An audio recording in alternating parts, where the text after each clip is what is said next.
And so Aaron begins his segment off with a big lie. He says, I was in Scientology until 2 years ago. Outright lie. He's been out of Scientology since 2009. He's been in communication with myself and Mike Rinder since 2009, 8 years.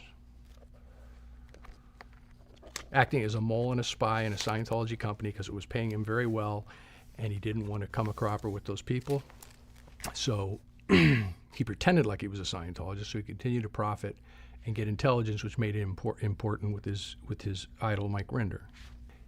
The next thing he says is absolutely false. He says, I'm the 16-year-old kid, or however old he was, and I'm going to this Scientology event. I see David Miscavige talking about what happened with the IRS and how it was this big, 30 years of persecution were overcome, and it was proven that Scientology entitled to exemption, and exemption was gotten, right? And he said, and I was watching it in awe, only to later find out it was all bullshit. Except the problem is, it wasn't all bullshit. Virtually everything that was said there, in fact,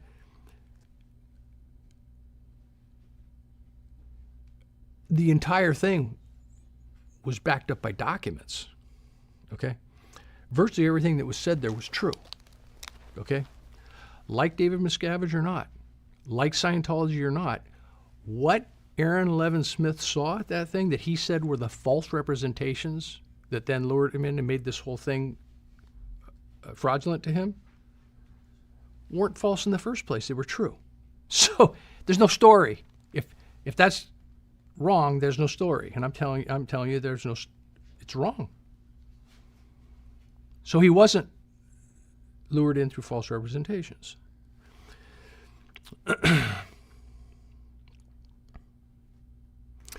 And then, in order to, I guess, try to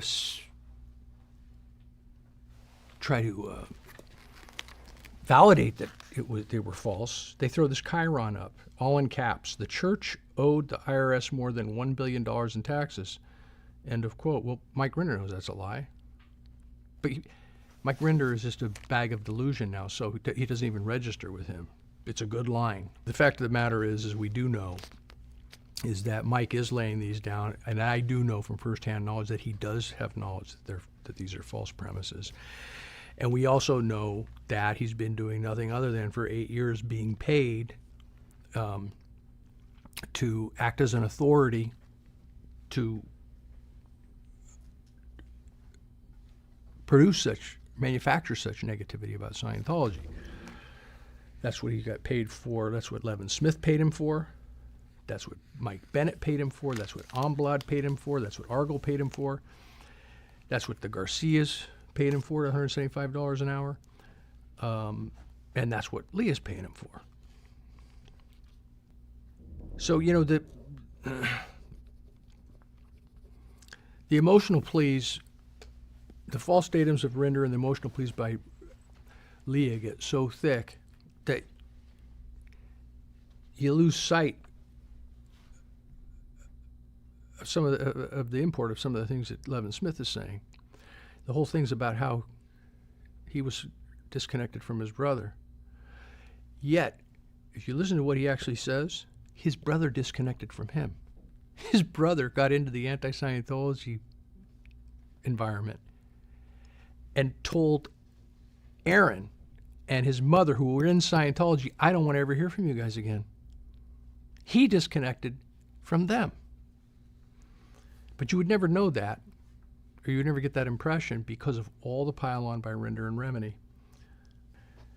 Again, for the second time in one episode, Leah is speaking to the mental state of somebody else who, if the story had any credibility, rightfully should have been there. In other words, the story is Levin Smith and his mother were victimized by their brother being declared after, incidentally, their brother disconnecting from them, right? The former member who disconnected from them, right? So this is how absurd it gets. So Aaron's going to explain away why he disconnected from his father, but didn't really disconnect, because that, of course, that would make him seem somehow less than virtuous. So he says, I sent the letter, but I never intended to disconnect. Wait a second, Aaron. That is impossible according to the narrative that Remini and Rinder have been busy piling on since before episode 1 in her cheesy book, in the 2020, or the ABC show, and the 7 episodes that preceded you. They've described an East German level of control where you must do these things, and there's no exceptions. But Aaron just,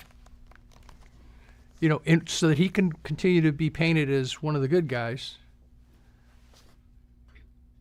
he belies that entire narrative. He's, oh yeah, you could just PR it and say I'm disconnecting and not disconnect. That's what I did with my dad.